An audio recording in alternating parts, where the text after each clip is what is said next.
Muito bem. Hoje nós vamos dar continuidade aqui no capítulo 16 de Lucas. Vimos na semana passada a parábola do administrador infiel. E hoje vamos ver uma passagem, não uma história, mas uma passagem que vai se dar aqui com Jesus e com os fariseus, não é? E mais uma lição até, não sei se chegaremos lá, na última parte deste capítulo 16, que é uma última parábola aqui do capítulo. Mas comecemos, então, com a lei e o reino de Deus. Lembrando aqui, não é, que na parábola do administrador infiel, Jesus termina dizendo que não se pode servir a dois senhores ao mesmo tempo. Não se pode servir a Deus e não se pode servir às paixões materiais, podemos dizer assim. Ou bem, valorizamos as conquistas espirituais e morais, muitas vezes temos que escolher, não é? Então, o que vamos priorizar? Porque não se pode servir a dois senhores ao mesmo tempo. No versículo 14 do capítulo 16 de Lucas, começa Lucas a nos dizer assim: os fariseus, que eram amigos do dinheiro. Olha, em todos os tempos, geralmente, as pessoas poderosas, o poder vem muitas vezes o quê? Aliado ao dinheiro, não é? Quem gosta de muito poder, geralmente gosta de muito dinheiro. E os fariseus eram os homens do templo, responsáveis por, vamos dizer assim, supervisionar se todos estavam agindo conforme a lei. Só que a lei para os judeus não se circunscrevem às leis de Deus, que seriam os 10 mandamentos à altura, mas também as leis de Moisés. Então, essas leis de Moisés, Jesus não estava sujeito, não veio para testemunhar essas leis humanas. Jesus veio para dar testemunho e para continuar, não é, trazendo uma nova revelação das leis de Deus. Então, esse é o compromisso. Eu não vim destruir a lei de Jesus. Eu vim dar-lhe cumprimento. E aqui é simplesmente a lei de Deus. A lei de Moisés não entra. Por isso, Jesus curava no sábado, não é? Então, ele mostrava muito bem a que lei ele estava ligado. Não que ele fosse um infrator da lei, quer dizer, a não ser nesse sentido. Porque havia que separar, ou bem ele se submete, e mostrou várias vezes que essas leis humanas são, por vezes, muito hipócritas, não é? Você não pode fazer, mas eu lá faço e pronto. Por quê? Porque eu tenho poder, eu tenho muito dinheiro, eu posso fazer. Não é assim, não é? Bom, os fariseus, que eram amigos do dinheiro, ouviam todas essas coisas, lembrando que ele acabou de falar sobre a parábola do administrador infiel. E os homens do templo eram administradores, não eram? Do Senhor. Eram sim. E quando ouviram isso, o que Jesus disse, eles o ridicularizavam. Isto é uma coisa muito interessante, não é? Porque é claro que Jesus tinha toda uma majestade, até mesmo vibratória. E Jesus falar alguma coisa e alguém rir, sabe que é aquela pessoa que ri de medo? E tem que desconstruir aquilo ali. Então, ridicularizar é uma técnica muito usada para a pessoa tentar que seja desconsiderado o que está sendo dito. Olha, eu sou poderoso aqui, me rio do que você diz. Que Jesus estava mesmo preocupado. Mas é isto. Nós, às vezes, somos pueris, não é? E aqui, Jesus veio das mais altas esferas e está ali lidando com homens que estão com medo de perder o seu poder e o seu dinheiro por causa da influência de Jesus. A tal ponto eles temiam Jesus, a tal ponto que o crucificaram, achando que matando o homem matariam a ideia. Só que não se mata a verdade, não é? Pode-se matar o homem, mas não se mata a ideia, quando esta ideia está alicerçada na verdade. E aí Jesus diz a eles o seguinte: vós sois o que vos vou repetir. Vós sois aqueles que vos justificais a vós mesmos diante dos homens. Ou seja, eles são poderosos. Eles chegam e falam para o povo, não é? Para os homens, para todos os outros, o que eles entendem. Como que é isso que dizemos, porque somos poderosos e vocês têm que acatar. Por quê? Porque nós somos as pessoas do poder. Não é? Sendo assim, então, aqui entre nós, humanos encarnados, né? Humanos são encarnados, nós temos essa escala de poder, e como somos espíritos imperfeitos ainda, a nossa escala de poder humano, muitas vezes, é essa escala de poder de domínio, de subjugação, não é? E funciona isso aqui. Os poderosos se justificam no seu poder. Eu faço isso porque eu sou o rei, eu faço isso porque eu sou o primeiro-ministro. Então, justificam. Mas aí Jesus diz: mas Deus conhece os vossos corações, porque o que entre os homens é elevado, diante de Deus é abominação. Então, aqui pode-se dizer qualquer coisa, justificar-se de qualquer forma. Eu faço porque sou rei, a coroa está sobre a minha cabeça, e vocês têm que aceitar. Mas, no reino de Deus, Deus conhece se aquele rei é mau e faz coisas más aos seus súditos.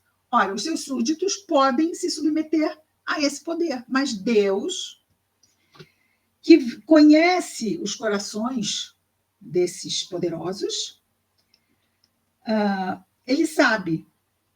Os homens veem aqui o que é elevado, mas o que os homens interpretam como elevado, para Deus é abominação. Quer dizer, isso assim, Jesus está dizendo para os fariseus que eles podem se justificar dizendo que são poderosos, mas para Deus, ele já está dizendo para eles, para Deus, o que vocês fazem é abominação.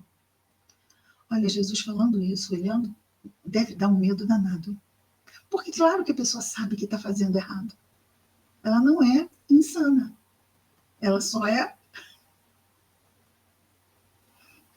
são as paixões humanas, não é? O orgulho, o egoísmo, é que forjam esse tipo de personalidade.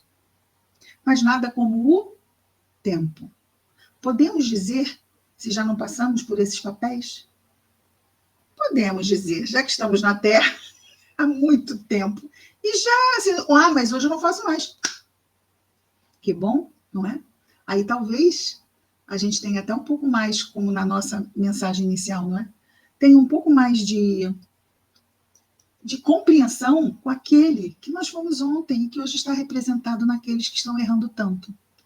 Mas irrita muito ver um rei submetendo um povo dessa forma. Sim, mas esse rei um dia vai o quê? Vai morrer. E vai ser defrontado, confrontado com as consequências do que fez. Então, não vamos, como na mensagem inicial, não vamos nos comprometer para que nós, pela nossa, que seja, indignação, nossa irritação, nossa raiva sobre as coroas mal exercidas, não é? Nós não nos comprometamos. Porque se nós estivermos irritados com o rei e a sua coroa e o mal que faz ao povo, essa irritação vai nos ajudar a aurir bons pensamentos? Não vai.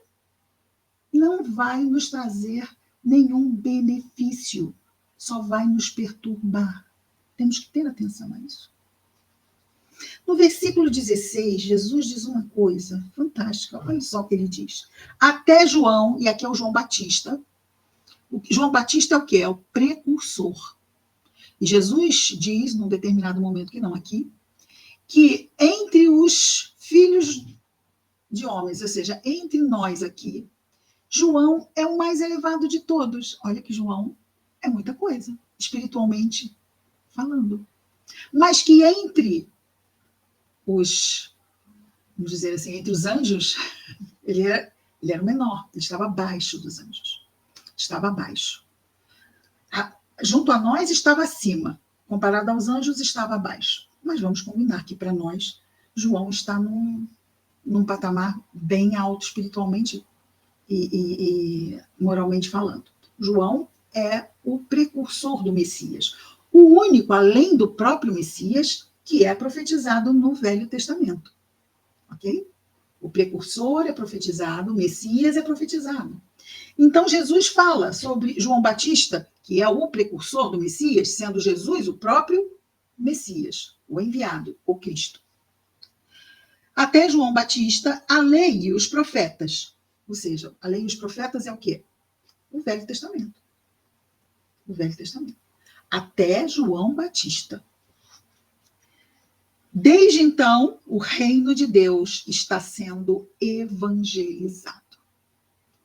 Porque ele não se coloca como começou comigo Jesus. Não, começou com o precursor. Tanto que Jesus busca João Batista, porque isso havia sido profetizado, para que o precursor batizasse o Messias. Então, o precursor é o início da jornada da revelação do Evangelho.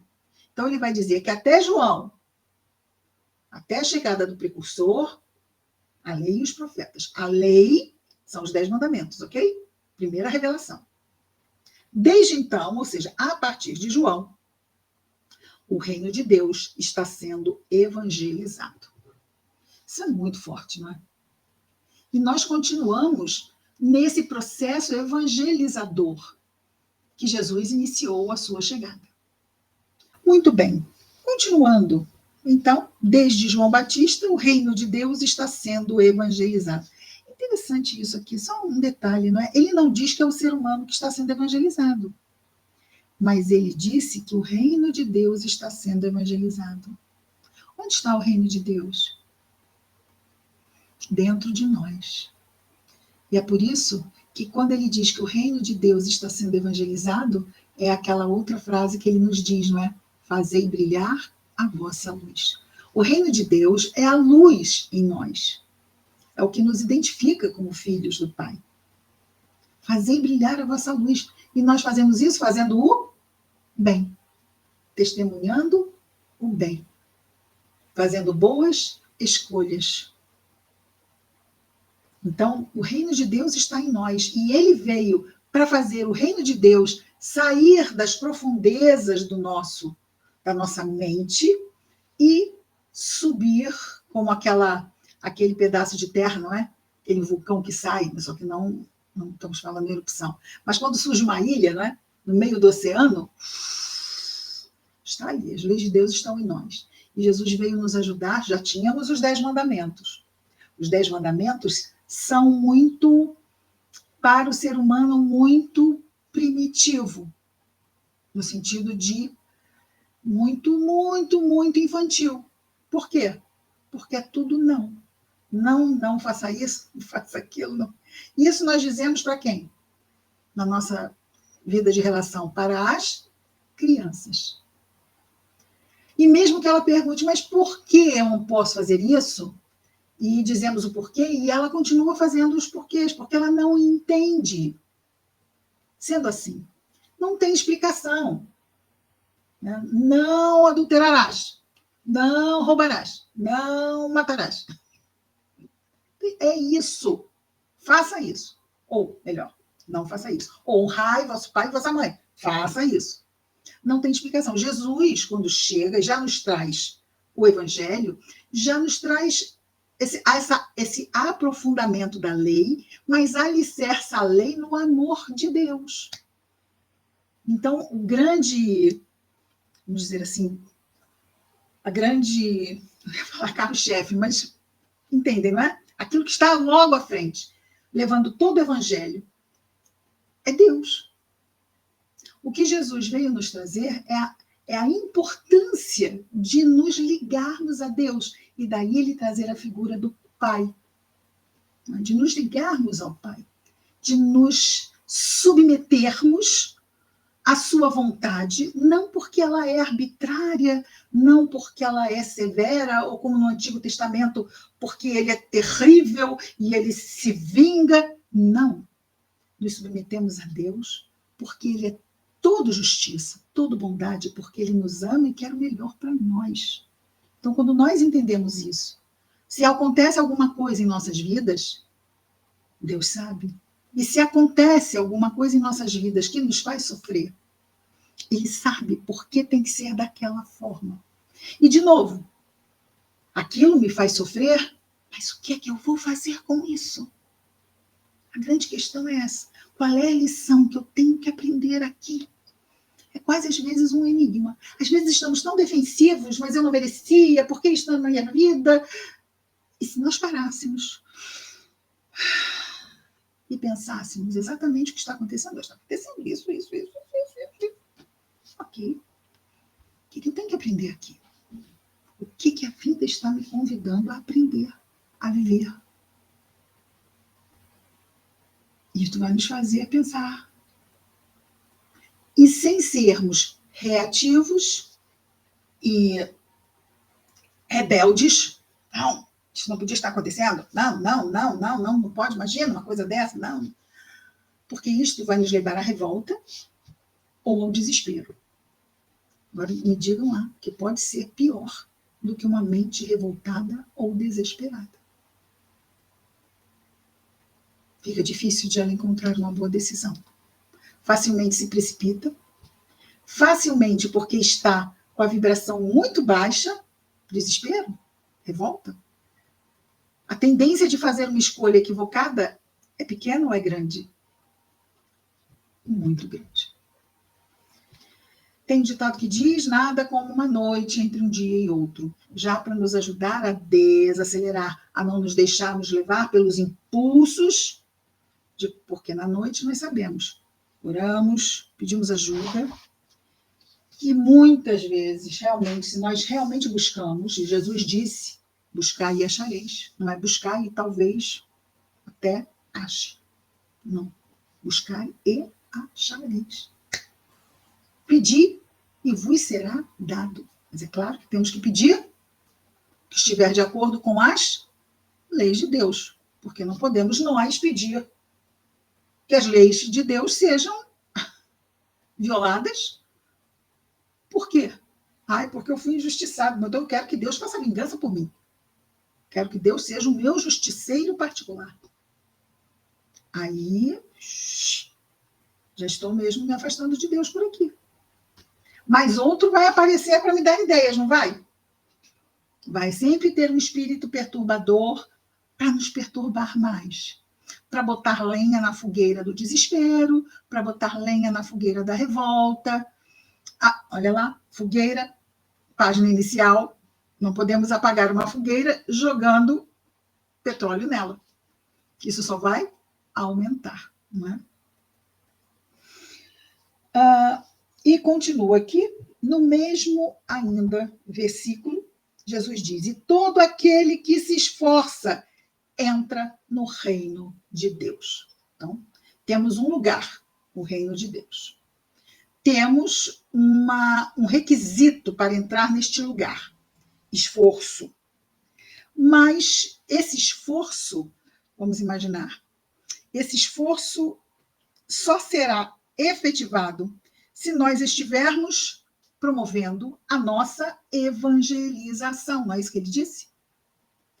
E, desde então, o reino de Deus está sendo evangelizado. E todo aquele que se esforça entra nele. Não é que pode ser que entre, na maioria das vezes entra, até entra. Não. Todo aquele que se esforça entra nele. E aí nós lembramos aquela outra sempre advertência de Jesus, que é vigiar e orar para não cair em tentação. Eu quero entrar nele, eu tenho que me esforçar. Eu tenho que me esforçar na minha vigilância. Buscar a oração. Porque é difícil, muitas vezes, nós somos todos ainda imperfeitos. Quem que não tiver um pezinho pisado com toda a vontade pelo coleguinha? Mas foi sem querer. Não foi não. Ele riu, pisou e depois riu mais um pouquinho. Esforçar. Nessa hora que vem o esforço. Porque a gente, mas foi sem querer. A gente viu, a pessoa ficou consternadíssima. É fácil perdoar assim, não é? Mas quando a pessoa olha para você rir, pisa e ri mais. E isso pode ser qualquer pisão de pé. Não precisa ser exatamente um pé sobre o outro. Qualquer situação, no trabalho, na família, não é isso? Não pode acontecer? Não é só na rua um pisando o pé, pode acontecer. E aí como fica? Agora é a hora, não é, Senhor, de exercitar que me pisou de propósito, mas esse foi um problema de quem, né, Senhor? É dele, né, Senhor? Eu tenho que ficar atento para não deixar o meu pé próximo dessa pessoa. Eu vejo aqueles 2 pezinhos se aproximando e já vou tomando medidas protetivas. Não vou ficar expondo o meu pé a um pisador de pé compulsivo. Tem pessoas assim. Mas eu conheci e não sabia que era um pisador de pé compulsivo. Mas eu vou saber. Na primeira eu ainda posso ficar em dúvida. Será que foi mesmo? Acho que foi coisa da minha cabeça. Mas na segunda ainda não fechei o diagnóstico. Não tem problema não. Na terceira eu vou dizer, é um pisador de pé compulsivo. E vamos procurar nos precaver. Jesus, de novo, manso como a pomba, prudente como a serpente. Os bons não são tolos. Por favor. Não é? Não, eu vou fazer assim. Eu vou... Ele pisou, é o problema dele. O que eu vou fazer com isso? Não, eu não vou guardar nada no meu coração. Eu vou deixar meu pé sempre na frente dele. Mas aí já é um caso de masoquismo, né? Estamos diante de um pisador de pé. E eu deixo meu pé sempre à disposição para o outro pisar, eu não estou sendo coerente, estou. Não estou nem cuidando bem de mim. Temos que ter atenção. Relações abusivas são assim, não são? São os pisadores de pé, né? E as pessoas têm que perceber que isso não é bom. Não é? Complexo. Nós somos muito complexos. Nós somos tão complexos que somos fáceis a dessa. É isso. É isso. Agora, no versículo 17, Jesus diz: é mais fácil passar o céu e a terra do que cair um único traço da lei. Traço seria um ponto, ok? Um único, qualquer mínimo preceito da lei. Ora, as leis de Deus são perfeitas, certo? Portanto, lei perfeita não cai. Quando ele diz passar céu e terra, quer dizer o quê? Os mundos vão acabar todos, claro que novos surgem, né? Novos surgem, os velhos morrem, e o céu muda, não muda? Porque tudo que estamos vendo agora, primeiro, estamos vendo agora uma imagem que pode ter milhares de anos, planetas que não existem mais, e a luzinha ainda está chegando para nós. Planetas não, né? Sóis, são as estrelas. E já não existirem mais. Mas então pode passar, vai, volta, vai, volta, vai, volta, vai, volta, entra estrela, sai estrela, e as leis de Deus são as mesmas. Porque são perfeitas. Não tem o que melhorar, não tem o que mudar, não tem o que evoluir. Deus é absoluto na perfeição. Nós somos, quando nos tornarmos espíritos perfeitos, sempre teremos a perfeição relativa. A perfeição absoluta pertence apenas a Deus, não é? Versículo 18. Todo aquele que repudia sua mulher e que se casa com outra, comete adultério.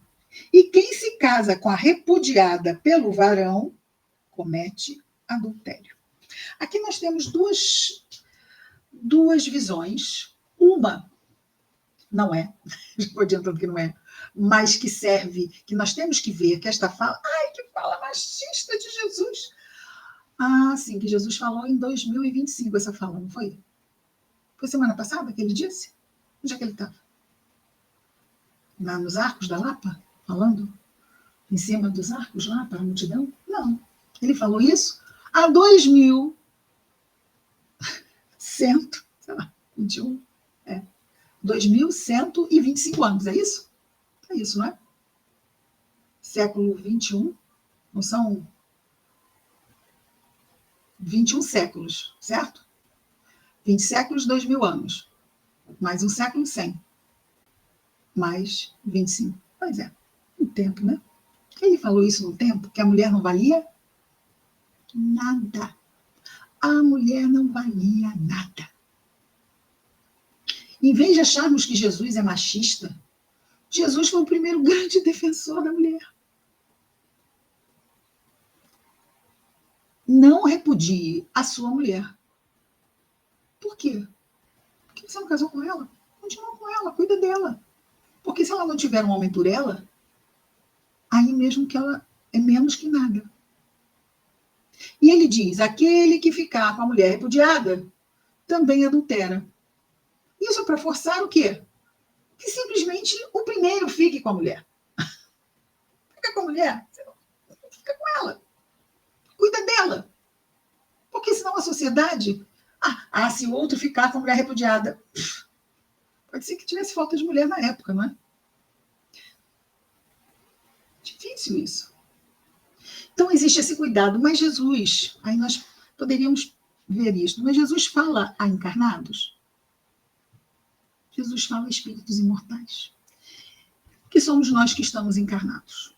Então, vejamos, quando ele fala em adultério, e ele fala em casamento, ou seja, é uma situação, casamento é uma coisa relevante na vida de uma pessoa encarnada, né? Então, nós temos que nós, quando reencarnamos, nós fazemos um planejamento reencarnatório. Fazemos? Fazemos. E nesse planejamento tem muitas coisas. Tem a profissão, tem a família de origem, não é? Os pais, as condições sociais onde nascemos, tudo isso, é visto um montão de coisa. E depois vem o casamento, depois vem os filhos, nós nos comprometemos com espíritos que virão como nossos filhos, tudo isso é muito combinado e muito bem alinhavado no planejamento reencarnatório. Então, nós saímos de lá com um planejamento. Quando nós mudamos o planejamento, e aqui a situação que Jesus diz é todo aquele que repudia sua mulher e se casa com outra, comete adultério. Vamos ficar com adultério e vamos sair dessa situação em particular, porque essa é uma situação, mas existem outras tantas que estão no nosso planejamento. Se nós adulteramos o nosso planejamento reencarnatório, não pode? O que é adulterar? É trair, não é? Então, nós temos lá um planejamento e traímos aquilo que nós combinamos conosco mesmo. Mudei de ideia. Posso mudar de ideia?